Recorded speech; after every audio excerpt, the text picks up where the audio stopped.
ఇక డీటెయిల్స్ చూస్తే ఇంకా 10 ఏళ్లైనా సీఎం అవుతా నన్ను కడుపులో పెట్టుకొని కాపాడుకోండి అని సంగారెడ్డి ఎమ్మెల్యే జగ్గారెడ్డి అన్నారు. దసరా పండుగ వేడుకలలో ఆయన ప్రజలను కోరుతూ తన మనసులో మాటను వెళ్లగక్కారు. మీరు నన్ను మున్సిపల్ కౌన్సిలర్ని చేసిండ్రని, మీ ఆశీర్వాదంతో 3 సార్లు ఎమ్మెల్యే అయ్యానని జగ్గారెడ్డి గుర్తు చేశారు. ఈ 10 ఏళ్లకు నేను ముఖ్యమంత్రి అయ్యే వరకు కాపాడుకోండి, విజయదశమి రోజు నా మనసులో మాట మీకు చెప్తున్నా, ఆశీర్వదించండి అని జగ్గారెడ్డి కోరారు. ఒక నాయకుడిగా ఎదుగుతూ వస్తున్నా జగ్గారెడ్డి అంటే ఏంటో మీ అందరు కూడా తెలుసు. కానీ నా మనసులో ఉన్నది జనరల్గా చెప్పొద్దు అని అనుకున్నా. ఎందుకో ఈ విజయదశమి రోజు ఎప్పుడన్నా కానీ ఈ కాలం ఎప్పుడన్నా నిర్ణయించని, ప్రజలు ఎప్పుడన్నా నిర్ణయించని నా మనసులో ఉన్నది చెప్పాలని అనుకుంటున్నా, చెప్తున్నా. కోరుకున్నాడు తప్పు కాదు, కోరుకుంటున్నా. నా కోరిక ఒకటే, ఈ రాష్ట్రంలో సంగారెడ్డి అంటే జగ్గారెడ్డి అంటే అవునా కాదా? ఇది ఎవరన్నా కాదనగలరా?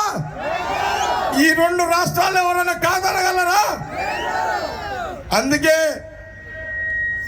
నా బంధువులైన మీ అందరి ముందు మనసులో కోరిక చెప్తున్నా. ఈసారి ఎంతో మంది, చాలా మంది చెప్తున్నారు టీవీలలో, కానీ నేను మీ అందరి ముందు విజయదశమి రోజు చెప్తున్నా. జగ్గారెడ్డి మీద విశ్వాసంతో, నమ్మకంతో నేను మీకు ఫోన్లు దొరికినా దొరకపోయినా నా పెళ్ళాం దొరుకుతుంది మీకు ఫోన్లలో, నా ఫాలోవర్స్ దొరుకుతారు మీకు. నేను చెప్పింది నేను ఏది కూడా దాచిపెట్టుకోను, తప్పండి ఏదన్నా కానీ. అయితే నా మనసులో ఉన్న కోరిక దశమి రోజు చెప్తున్నా, విజయదశమి రోజు మీ అందరి ఆశీర్వాదము ఇవ్వండి. ఇట్లనే ఈ తెలంగాణ రాష్ట్రానికి మీరందరు కడుపులో పెట్టుకొని కాపాడుకోండి.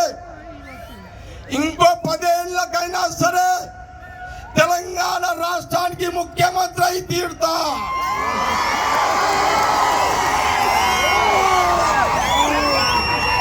ఇంకా 10 ఏళ్లకు ఈ రాష్ట్రానికి ముఖ్యమంత్రి అయి తీరుతా. సంగారెడ్డి ప్రజల ఆశీర్వాదంతో, తెలంగాణ ప్రజల ఆశీర్వాదంతో జగ్గారెడ్డి ఈరోజు మనసులో ఉన్న మాట మీకు చెప్తున్నా. నేనన్నది ఇంకా 10 ఏళ్లకు మీ అందరూ. సిద్ధార్థ్ గారు వెళ్ళిపోయాడు, ఓకేనా?